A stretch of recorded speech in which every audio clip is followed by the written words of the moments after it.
안녕하세요. OH 프로모션 전략 수업을 듣는 언론정보학부 1호학번 김민솔입니다. 학기 초에 제가 교수님께 어떤 광고가 미디어 파사드로 집행될 수 있는지 궁금하다는 질문을 남겼었는데요. 당시 교수님이 질문 해우소에서 답변을 주시면서 누군가 이 미디어 파사드를 개인 발표로 다뤄줬으면 좋겠다고 말씀하셨습니다. 저처럼 미디어 파사드가 궁금했던 분이 계시다면 흥미롭게 보실 수 있을 겁니다. 디지털 사이니지란 디지털 정보 디스플레이를 이용한 5개 광고를 뜻하는 말로 관제센터에서 네트워크를 통해 광고 내용을 제어할 수 있는 광고를 말합니다. 현재 가장 흔한 디지털 사이니지의 유형은 여러분들이 많이 보셨을 터치스크린 형식의 디지털 사이니지가 있고, 방수 처리된 대형 LCD TV에서 TVCF와 비슷한 동영상 광고나 실시간 뉴스를 다루는 아웃도어 디지털 사이니지도 익숙한 유형에 해당합니다. 이런 아웃도어 디지털 사이니지로는 오늘 제가 소개할 미디어 파사드도 있습니다. 미디어 파사드는 미디어와 건물의 외벽 가장 중심부를 뜻하는 파사드가 결합된 용어입니다. 미디어 파사드는 비교적 최근 형성된 개념으로 우리나라에서 미디어 파사드 개념에 대한 논의는 2009년쯤부터 이뤄진 걸로 분석됩니다. 그래서 아직 사회적으로 통용되는 미디어 파사드의 사전적 정의가 없는 상태입니다. 이로 인해 건축물 장식 조명, 도시공간 내의 디스플레이와 시각적 인터페이스를 의미하는 어반 스크린, 전광판, 디지털 사이니지 등 관련 용어와 범위가 혼재돼 사용되고 있습니다. 저는 앞서 설명한 것처럼 디지털 사이니지의 관점을 기반으로 미디어 파사드를 살펴봤습니다. 미디어 파사드는 방식이나 재료, 기술 등 기준에 따라서 다르게 개념화되고 있는데 저는 구현 방식에 따른 두 가지 미디어 파사드 유형을 대표적으로 참고차 설명드리겠습니다. 우선 일반적으로 미디어 파사드는 건물 외벽에 수천 개에서 수만 개의 LED 조명을 부착해 하나의 대형 전광판을 만드는 것을 의미합니다. 이는 조명, 영상, 정보기술을 결합한 혁신적인 형태로 나타났습니다. 빠른 기술 변화에 따라 미디어 파사드 방식도 변화하고 있는데요. 그래서 등장한 게 프로젝션 매핑 방식입니다. 건물 내외부 벽면, 인테리어 오브제 등 모든 공간을 스크린으로 삼아 입체 영상을 투사하는 방식을 프로젝션 매핑이라고 합니다. 빔 프로젝터로 콘텐츠를 송출해 매핑하는 방식이죠. 현재 학계 실무에서는 프로젝션 매핑과 이런 미디어 파사드 개념을 구분하기도 구분하지 않기도 하는 걸로 보입니다. 빔 프로젝터로 진행할 수 있는 미디어 파사드는 낮에는 밝기가 떨어지기 때문에 거의 야간에만 사용이 가능하고, 빔 프로젝트가 건물 외부에 설치되어야 하기 때문에 설치되어야 할 공간을 확보하는 문제 등 여러 가지 한계가 있어서 프로젝셔널 미디어 파사드는 일시적인 행사나 이벤트 용도로 많이 사용되고 있는 걸로 보입니다. 일반적으로는 장기적 미디어 파사드 활용에 LED형 미디어 파사드가 사용되는 게 국내에서 일반적입니다. 미디어 파사드는 여느 디지털 사이니지 광고처럼 초기 설치 비용을 제외하면 다른 전통 광고 매체에 비해 저렴한 비용으로 짧은 시간 안에 훨씬 화려하고 특별한 퍼포먼스를 구현할 수 있는 장점이 있습니다. 높은 주목성, 특별한 경험 제공으로 높은 광고 효과를 도출할 수 있는 광고 매체라고 할 수 있죠. 또 문화예술에서도 큰 의미를 갖는데요. 예술 측면에서 공간에 독특한 경험을 부여함으로써 장소의 브랜딩 효과를 낼 수 있고 문화 가치를 강화하고 도시 경관을 발전시키는 효과가 있습니다. 그래서 현재 미디어 파사드는 대기업의 프로모션용 광고나 런칭쇼, 대형 공연 등에서 자주 볼 수 있고 미디어 아트나 인터랙티브 아트 등 다양한 분야에서 활용되고 있습니다. 미디어 파사드 사례들을 살펴볼까요? 우리가 수업에서 배운 대표적인 미디어 파사드 사례는 압구정 갤러리아 백화점이었죠. 사실 국내에 미디어 파사드가 출현한 것은 대기업들의 자사 홍보를 위한 마케팅 전략에서 출발했다고 볼 수 있습니다.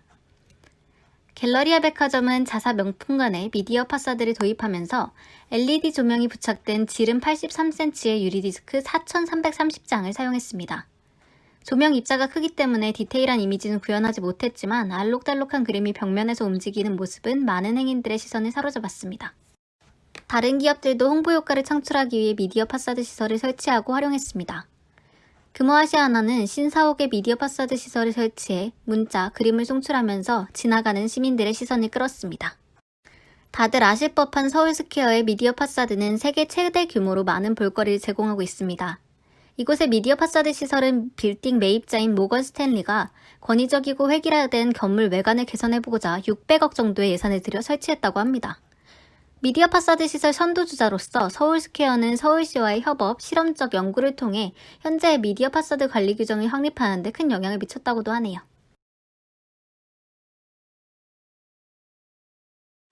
아무튼 서울스퀘어는 여러 굵직한 예술작품들을 통한 미디어 아트를 선보이고 있는데 일례로 미디어 아트의 창시자 백남준 작가를 비롯한 국내외 작가들의 영상작품을 선보인 적이 있습니다. 현재도 새로운 미디어 아트를 매일 전시하고 있어서 지금은 어떤 아트를 송출하는지 보여드리려고 직접 방문했었는데요. 송출 시간이 정해져 있어서 제가 버스에서 내리자마자 영상 전시가 끝나는 바람에 이번 전시는 버스에서 찍은 왼쪽 사진으로만 보여드릴 수 있겠네요.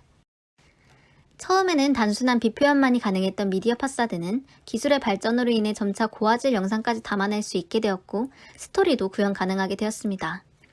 이에 따라 국내외에서 미디어 파사드는 문화유산이나 예술작품과 결합해 축제나 도시 이벤트에 활발하게 활용되고 있습니다.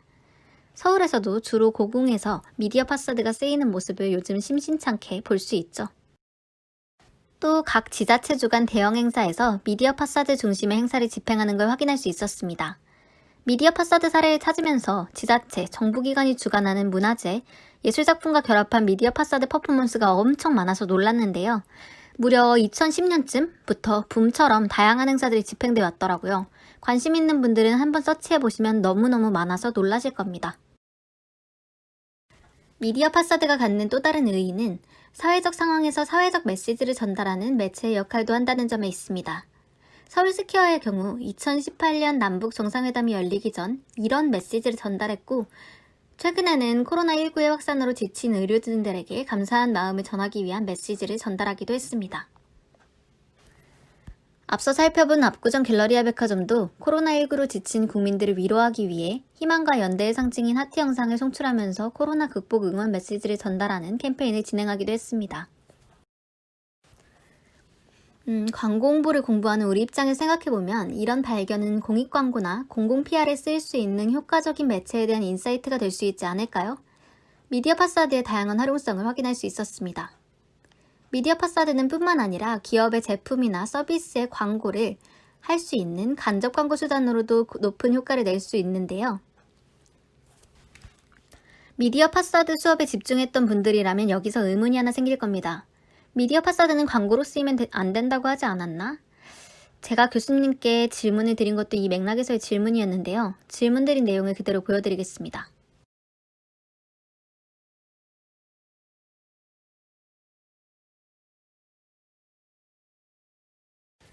교수님이 답변을 해주셨지만 사실 무슨 말인지 잘 이해가 되지 않았습니다. 미디어 파사드를 통해서 자사 광고를 하면 안 된다는 건데 앞선 사례들은 그 자사 광고에 해당되지는 않는 건가 의문이 드실 겁니다. 자, 여기서 미디어 파사드에 관한 국내의 법적 제한을 살펴보겠습니다. 서울시 가이드라인을 보면 혼란이 초래된 이유를 알 수 있습니다. 서울시 가이드라인에 따르면 LED 조명, 빔 프로젝트 등을 이용한 경관 조명은 경관심의위원회의 심의 대상으로서 예술작품에 한해 허용되고 광고를 비롯해 작품성이 없는 경우 또는 미풍양속에 저해될 경우에는 설치가 제한된다고 써 있습니다. 이 가이드라인을 한 줄로 정리하면 미디어 파사드는 미디어가 아니라 조명이다 입니다. 미디어 파사드가 국내에 처음 나타났을 때 조명의 한 종류로 정의되어 미디어라는 매체의 특성을 반영하지 못했으며 불법 매체로 취급받았습니다. 기존의 법에서는 디지털 광고물에 대한 종류나 크기 같은 허가 및 신고 기준이 마련되지 않아 대부분의 디지털 광고물이 불법 광고물로 분류되었죠. 근데 우리가 수업에서 배웠다시피 2017년 5개 광고물법이 개정됨으로써 제2조 제1항에서 디지털 광고물을 5개 광고물에 포함시키고 디지털 디스플레이를 이용해서 정보와 광고를 제공하는 것이 디지털 광고물이라고 정의됐습니다. 이에 따라 디지털 광고물도 합법화돼 미디어 파사드가 5개 광고물로 인정되었으며 개념화되지 않은 광고들에도 보다 유연한 조치가 가능해졌습니다. 그러나 아직도 서울 외 다른 지역에서 미디어 파사드에 대한 명확한 정의나 규정은 없는 실정입니다. 현재 서울의 미디어 파사드 관리 규정을 살펴보겠습니다. 서울시 도시빛정책과에서 만든 미디어 파사드 시설 기준안 내용인데요. 이 내용을 보면 미디어 파사드 활성화를 목적으로 한다곤 하지만 역시 빛 공해를 유발하는 대형 조명으로 미디어 파사드를 보고 규제의 대상으로 보는 시각이 담겨 있습니다. 따라서 콘텐츠에 관한 규정을 보면 상업적 광고는 안 되고 예술적 활동은 가능하고 주변과 조화를 이루고 직접적인 광고 내용이 없을 때 뭔가 은근한 광고는 된다는 듯한 뉘앙스가 나타나기도 합니다. 앞서 교수님이 답변해 주셨던 일종의 꼼수로 광고 형태가 아닌 건물 전체를 예술성으로 부각시켜 건물의 부가가치나 그 지역 인근을 더 살려주는 용도로 사용하면 광고 매체로도 미디어 파사드를 활용할 수 있다는 허점이 나타나죠. 또 광고 형태를 하고 싶다면 벽면을 이용하거나 실내 유리를 활용한 LED 스크린 전광판을 통해 진행하면 자사 광고로도 가능할 여지가 있다는 걸 포착한 꼼수 사례들이 있습니다.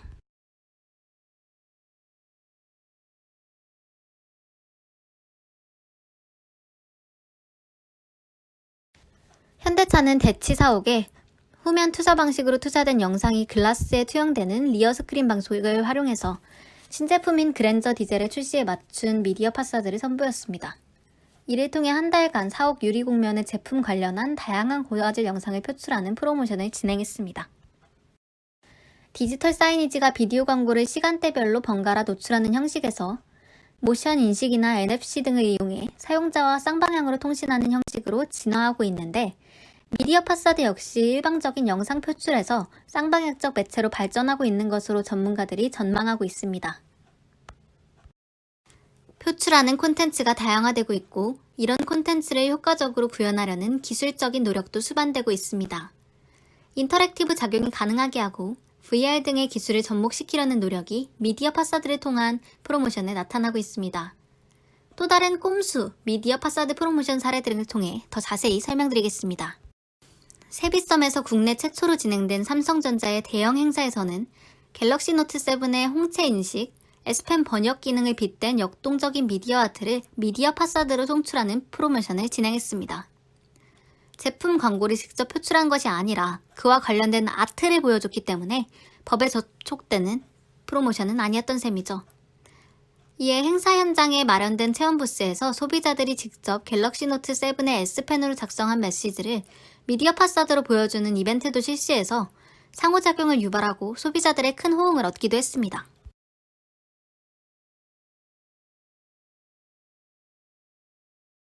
앞선 사례로 상호작용이 가능한 미디어 파사드 사례가 인기였던 것을 알 수 있죠. 그래서 VR, AR 기술의 연계에 상호작용을 강화하려는 국내의 미디어 파사드 꼼수 마케팅도 있었습니다. 하이네켄은 새롭게 출시된 뉴켄을 알리기 위해서 서울스퀘어의 제품의 새로운 외형 디자인과 관련된 미디어 아트를 송출해서 주목을 끌었습니다.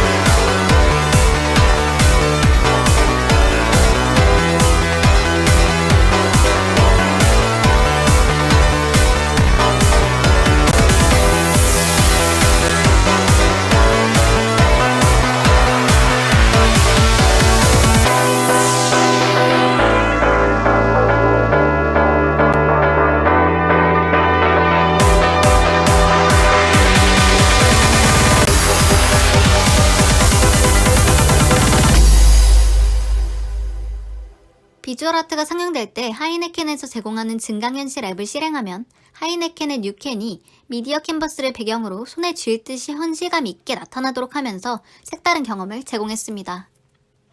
하이네켄은 거대 미디어 캔버스를 통한 압도적인 영상, 여기에 더해 증강현실, 즉 VR로 색다른 경험을 제공함으로써 하이네켄의 브랜드 아이덴티티와 새 패키지 디자인을 소비자들에게 강렬하게 각인시킨 겁니다.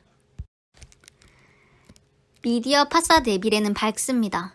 해외의 경우 AI 등 더 혁신적인 기술 변화와 미디어 파사드를 접목시킨 프로모션 사례가 상당히 많았습니다. 수업에서 봤던 사례 기억나실까요? 광장에서 사이클을 타는 동안 섹시한 남성의 모습이 광장 외벽에 나타났던 생수 광고 말입니다. 그 사례 역시 소비자들의 상호작용을 유발하고 여러 과학기술을 접목시킨 사례였습니다. 앞선 사례들보다 더 특별한, 더 발전된 미디어 파사드 프로모션 사례는 러시아의 아우디 프로모션인데요. 영상을 보겠습니다.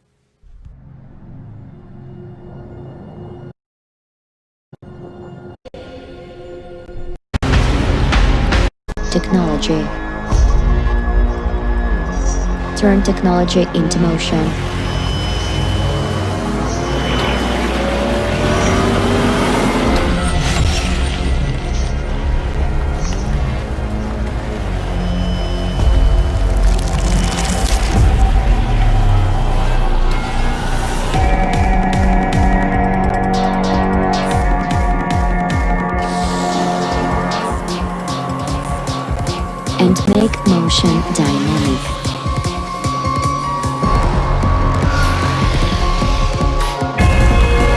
can constantly evolve.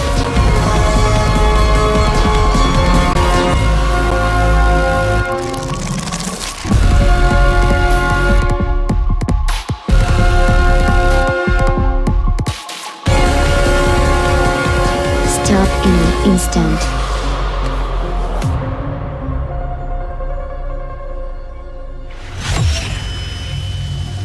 And in that instant, I set the standard.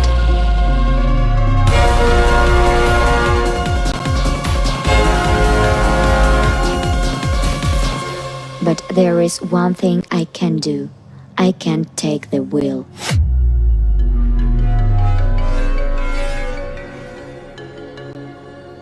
But you can.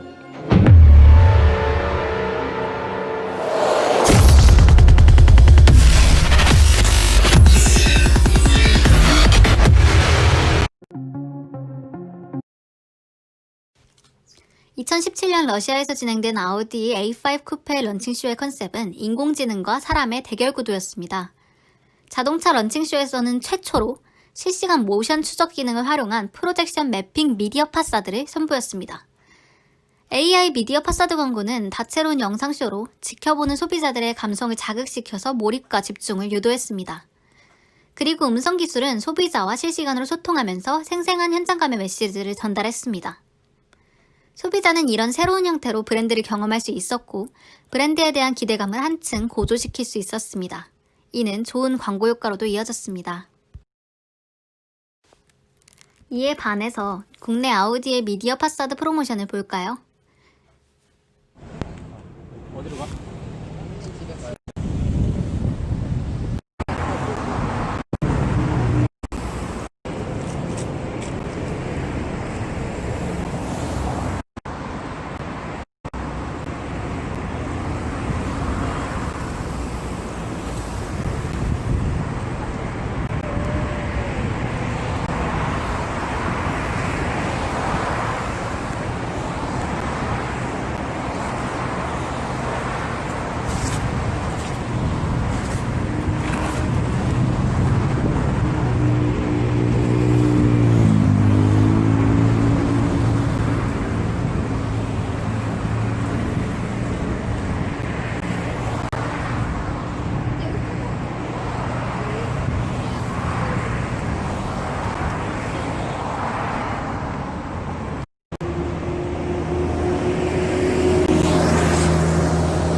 2014년 뉴 아우디 출시를 기념해서 서울에 위치한 특별 전시장은 주간에는 뉴 아우디 전시장으로 야간에는 미디어 파사드 행사장으로 활용됐습니다.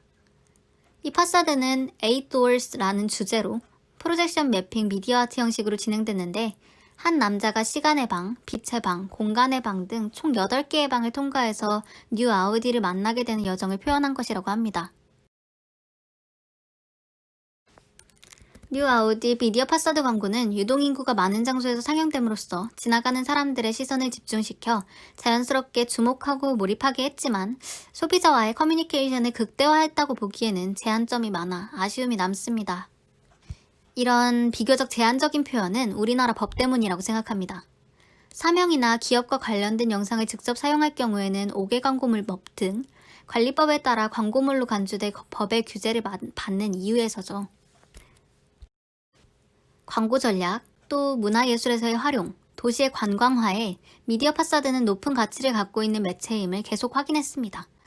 다시 말해 도시 경관이라는 미적 효과를 강화할 뿐만 아니라 경험 제공을 통한 경제적 효과도 극대화할 수 있는 그런 유형의 매체라는 거죠. 미디어 파사드가 상용화되어서 자리 잡기 위해서는 미디어 파사드의 상업성이 반드시 보장되어야 한다고 봅니다.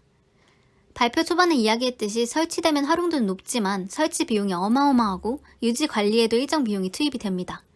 그럼에도 상업적인 이익을 창출하지 못해 기업의 리스크가 발생하고 미디어 파사드 기술을 가진 소유사는 지속적인 투자에 대한 의지를 상실하고 있다는 분석을 대다수 확인할 수 있었습니다. 한마디로 말해서 드는 비용은 많은데 이걸 꼼수에는 공익 목적으로만 사용할 수 있는 현재 시스템에서 어떤 기업들이 적극적으로 미디어 파사드 기술 확장에 나서려고 할까요? 현재 정부가 5개 광고물법이나 빗공해 방지법을 이유로 가하는 미디어 파사드에 대한 제한은 과도하다는 생각입니다. 미디어 파사드 기술의 발전을 위해서 또 우리나라의 발전을 위해서 규제 완화와 투자를 기대해 봅니다. 이상으로 발표를 마치겠습니다. 감사합니다.